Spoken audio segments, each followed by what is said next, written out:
Welcome back to Church in the World. This is part 2 of our discussion of the ELCA's social statement on genetics and genetic science in the 6th week of our journey through the ELCA's social statements. I'm Pastor Gary, a pastor in the ELCA, and I'm walking through these with you to try to find out what, if anything, we can glean from them and how they can be used to help us in our journeys of faith. Today, we're going to be looking only at one part of the genetics social statement because it's by far the longest. It's part 4, respect and promote the community of life with justice and wisdom. So this part of the statement is where a lot of the core content, ethically speaking, is going to be present. I'm going to try to make this breezy and brief because, to be perfectly frank, as with all of these videos, you're not going to get a whole understanding of every single thing in the document simply from these videos, especially from the more recent ones, because this statement, for example, is 35 pages long. There's simply no way even 2 or 3 hours of discussion is going to completely unpack everything. And I'm hoping to be quicker than it was last video, because last video had to do with theology, and this is a little bit less in my immediate wheelhouse. So basically, the use of genetic science is to be gauged by the guiding norm and imperative of Christian life. Following Martin Luther, we look to Jesus' instruction about love in the Sermon on the Mount. In everything, do to others as you would have them do to you. This is the law and the prophets. This biblical imperative demands moral reciprocity and mutuality, which people across the world have sensed and observed as a universal golden rule. In the Lutheran tradition, Christians are freed in their baptismal vocation to follow this imperative through service to the neighbor and through building up of the common good. They are freed to reason with all people of goodwill and seek shared moral understanding. Following Luther and the Lutheran tradition, this church affirms that the meaning and scope of the golden rule are not static. The nature of reciprocity must be constantly re-examined in the light of lived circumstances. Contemporary knowledge and power call for the extension of the moral sphere beyond the human good. Moral standing does not belong to humans alone. That's really important, and that's something that you may not have heard, right? If you've ever heard anyone say, for example, that it doesn't matter what happens to animals, or that we, because God gave us dominion over earth, we're free to rape it. That is not good theology, and that is not good understanding of moral discernment for Christians in the modern day, right? Probably never was, but certainly not now. As reciprocity between humans does not always mean strict mutuality or equal treatment, right? So too, reciprocity between humans and the community of life requires careful discrimination and judgment. Reciprocity must always mean the community of life, its members and its individuals, has moral standing that needs to be taken into account in discernment and deliberation for action. The imperative of love for all that God has made today can be stated as respect and promote the community of life with justice and wisdom. This ethical imperative provides a central value, basic directives, and supporting principles as the means to evaluate policy and action. So first, seeking the good of the community of life, okay? It means we look for the good of all life, right? So this means moving beyond humans only. It means respecting all life as precious and given by God to each other, right? New and growing knowledge about the fundamental genetic interconnectedness and basis of life reaffirms the insight of Genesis about the continuity of the human species with the rest of God's creation. Scripture and science bid all people of goodwill to consider and positively respond to the moral implications of human participation in the intricate web of life. This interconnectedness and participation reveal that living beings and their future generations have a stake in human choices because their prospects in some measure will depend directly upon human actions taken today. In turn, the goods of human life, physical, psychological, reflective, social, and spiritual, rest in significant measure upon the health of the ecosystem. The flourishing of our grandchildren's grandchildren depends on the health of this web of life as well. The good of the community of life should now serve as the overarching value to guide moral reflection and action. We maintain that genetic knowledge and its possible application will most often be and must always seek to be a benefit to the community of life. We contend this value should rule against the use of genetic science that significantly injures the health of the community of life. Okay? These efforts must not compromise the integrity of future human generations and should consider the integrity of the rest of the biosphere, animals, plants, soils, and the ecosystem as a whole, including the water and air on which life depends. The goal and scope of the common good includes the health of the community of all life today and tomorrow. Aware of our connection to other living creatures, we must also assume new responsibilities for creatively intervening as stewards of the good creation. We also carry respect. Respecting life doesn't mean, respect for life doesn't mean necessarily you become a Buddhist and you sweep at the concrete lest you step on a bug, right? Respect is proportional, and respect has to be in relationship in a way that makes sense given the different types of interactions and realities. Respect constitutes a moral baseline that places limits on all relationships, decisions, and actions. The placement of the directive to respect all life before the directive to promote all life indicates a priority for claims of integrity and dignity for members of the web of life, right? So we want to remember dignity. So, for example, this is why it's not okay to force women to bear children, right? Because respect for their lives and their self-determination comes before promotion of human life, right? So women can be encouraged to bear children, right? But there should be no force involved. Women should be equipped to make their own discernment about that, right? Why? Because of respect, because they're human individuals, because they deserve that respect, because they deserve that level of self-determination about their bodies. This priority is consistent with the Lutheran understanding of the use of the law to protect from harm and restrain evil. It expresses the biblical recognition of the power of sin and self-deception evident even in the desire to seek the good. While respect means Christians should practice regard for others in all their relations and actions, it does not mean that the interests of life forms do not conflict. Everyone on earth, everywhere, life feeds on life, right? Everything that we can eat is some form of life or comes from some form of life, right? Plant matter. Plants are living organisms. So is meat. So is almost every sort of dairy, with the exception of milks and cheese, right? These are all life forms. And milks and cheese, that's still feeding on life because we're still taking those nutrients out of a different being, right? We just don't have to kill the being to do it necessarily. When the interests of life forms conflict, therefore, Christians must discern morally relevant differences and seek to resolve these dilemmas in ways that respect all. Christian faith views all life as precious and given. And so respect and gratitude must govern even the sacrifice of life in which humans are inevitably involved, such as eating or aspects of scientific research. The fecundity of the web of life calls forth awe and wonder as well as loss and mourning. Respect for life engenders both responses. Okay?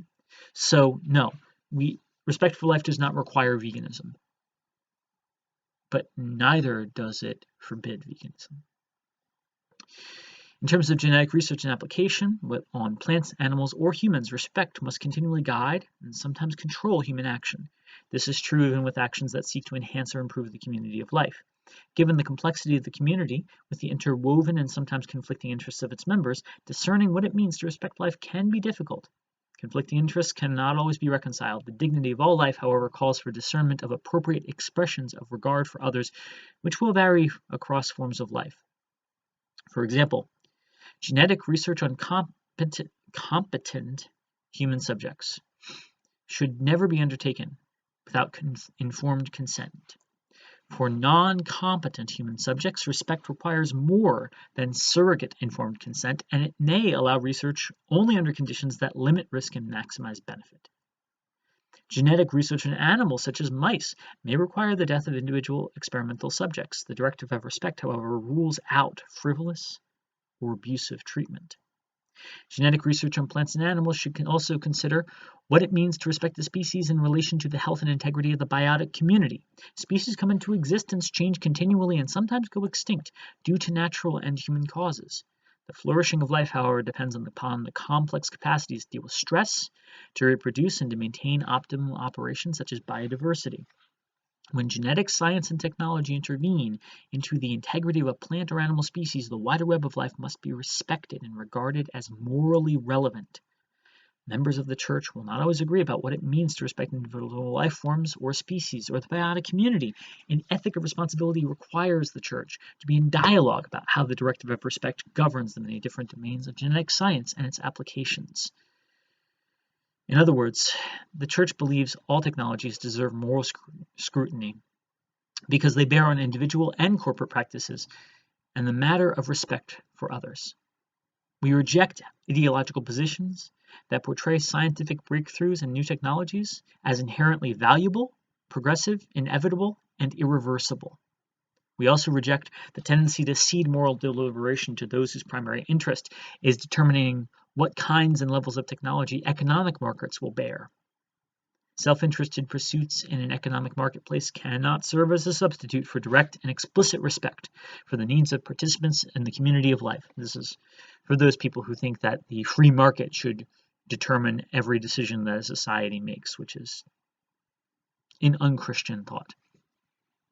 As respect governs human relationships within the community of life today, it must also guide actions towards future members. For example, human reproductive cloning might be possible given the development of mammalian cloning. As a matter of respect, however, the ELCA affirms the widely held rejection of research into human reproductive cloning because of the unacceptable risk of harm to experimental subjects. We will continue to reject human reproductive cloning as a matter of respect, even if it becomes safe and economically feasible. A person should not be treated as a means to another person's end. That's objectification. Sounds familiar? It should. We just talked about it in sexuality. A person should not be treated as a means to another person's end. Cloning for the sake of repeating another individual's genotype violates that standard. Aims other than the replication of identity may be possible, but they are not compelling today. If individuals are cloned despite societal and ELCA rejection, this church will respect their God-given dignity and will welcome them to the baptismal font like any other child of God. By the way, dig what this is. We just said that if I were cloned, that person would be a different person theologically in the church and would be baptized as a different and new person, a different and new child of God. Very important perspective. It may sound like science fiction-y stuff, but it's important that we understand this is the kind of stuff that we want to be prepared to talk about, given what may or may not go on. Of course, we think that and we hope that society will not start cloning people, certainly not as a human reproductive process, because that's just abusive, right? So what then does it mean to promote life? To promote life and well-being. This directive is grounded in the character of God's creative action, expressed in both the dynamic character of nature and the multiple gifts bestowed upon the human species. Human beings cannot create as God does, but they are to be imaginative, inventive, and responsible caretakers. The minimal response to being a human part of the web of life is to use our capacities for imagination and innovation to promote the well-being of the community and to resist the temptations to negligence or complacency, right? The negligence or complacency thing, that's the sin bit, right? Remember that? Christians find their motivation to benefit others in Jesus' example. In him, God's love confronted and lessened or cured the ailments and misfortunes of those around him. Within the limits of respect, the golden rule today bids humans to promote the benefit and betterment of the community life through creative intervention into its givenness. Genetic knowledge and technology offer stunning means to advance such efforts. The directive to promote the community of life today can include the enhancement of life processes and traits that are passed to future generations, such as developing domestic seeds or animals with improved nutritional qualities. God's intention for the fulfillment of creation will not be realized by human efforts to intervene in its processes. And God's redemption will not come through genetics. Human efforts to promote the flourishing of the community of life through genetic innovation, however, can contribute to the good of the whole community. Such efforts can also be reminders, albeit fragmentary ones, of creativity and goodness that witness in history to the ultimate victory of God that is to come. What does this mean? It means we're not going to fix the world. Genetics is really powerful, but it's not going to redeem the world. It's not going to make us immortal. It's not going to solve all our problems. But it can help. It can help and create good things. It can help the community of life. And that's what we should be looking for. Not ultimate fixes, but help. Ways that we can help promote the flourishing of life. This church rejects striving after imagined perfection or an idealized state of human life. The priority of respect over that of promotion means not every possible enhancement or innovation should be pursued, right? We cannot violate the fundamental directive of respect. We have to pass all these things through the norms of justice and wisdom. Qualified by those limits, we encourage human imagination and innovation in the use of genetic knowledge to address physical and mental conditions. So, for example, I just recently heard a news story about gene editing happening within the eyes of people with a specific degenerative disorder that causes functionally blindness. That is a good example of the kind of thing we do want to be seeing, right? And we support investment in such goals, right? Because we're not trying to create a person who's immune to blindness. We're not trying to edit or create clones. We're not cloning eyeballs, but we're finding ways to functionally cure diseases, right? And that's a good use of genetic technology, we think. Right? All of which has to be mitigated by justice and wisdom. So what is justice and what is wisdom? Justice, and this will sound familiar to those of you who were there for our creation care discussion, justice is sufficiency, sustainability, solidarity, and participation. That is to say, sufficiency, ensuring that life has what it needs. Sustainability, ensuring that present life has what it needs, is sufficiency. Sustainability is ensuring that future life will have what it needs, that it's a sustainable process, okay? Solidarity, that is to say, a care for the weak, the voiceless, the poor, the well-being of the other, and including them as much as possible at the table, and that's participation, right? Incorporating as many as possible voices in the deliberations around issues, okay? So what then is wisdom? Wisdom means we actually look at the knowledge of experts. We believe all people must seek and use the best knowledge available in making decisions and in developing practices or protocols. New scientific discoveries and technologies often raise moral questions that cannot be addressed without complex knowledge. Good character and common sense alone may not provide sufficient information or insight to determine the most adequate courses. This requires seeking out the knowledge and insight of specialists and experts. It also requires learning how to critically assess and employ their input. Knowledge matters to moral insight. Those who possess special or expert knowledge relevant to decision-making have a moral duty to share what they know with those engaged in the process of moral discernment and policy adoption.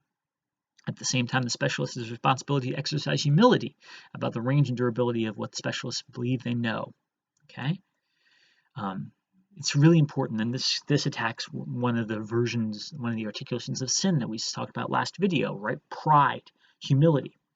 In the case of genetic research and application, well-intentioned people can disagree over matters of knowledge and ways to respond to the state of knowledge. Discernment may be further complicated by the question of what criteria should be given priority when evaluating promise or harm. In some cases, the principles of sufficiency, sustainability, solidarity, and participation will be in conflict. Reasonable people, for instance, may observe that an existing technology with known risks will adequately solve a problem in question and that a genetic technology is not necessary. Others may claim that present technology is insufficient to solve the problems or will create unacceptable consequences in the long run. Such differences in judgment may stem from questions of knowledge, and parties to these disagreements will bring different forms of knowledge, each of which may be needed for adequate deliberation. In the face of differing analyses, conflicting principles, and contrasting knowledge claims, wise moral reasoning invokes the virtue of humility. It practices this virtue in listening to others with goodwill and in remaining open as others express their positions and interests. This is something our society in general could use a lot more of, right? We also believe that wisdom involves the precautionary principle. This means that when human activities may lead to morally unacceptable harm that is scientifically plausible but uncertain, action shall be taken to avoid or diminish that harm. Okay? It only covers a limited class of risk-taking, but it's very important. This embodies caution grounded in respect for the community of life. It doesn't apply where standard risk-benefit analysis can be used and present or future outcomes can be predicted or evaluated reliably. Precaution comes into play when existing tools for risk assessment are overwhelmed by a high level of uncertainty and if proposed actions may dramatically affect the integrity and limits of the Earth or the existence of future generations. So, for example, creating a supervirus that could wipe out all humanity? Whoa. Okay? The level of uncertainty can be extremely high, but the level of risk is also extreme. And so we've got to use something higher, something different than unusual cost-benefit analysis in questions like that. Precaution does not intend to stifle exploration, innovation, or new technology, but we encourage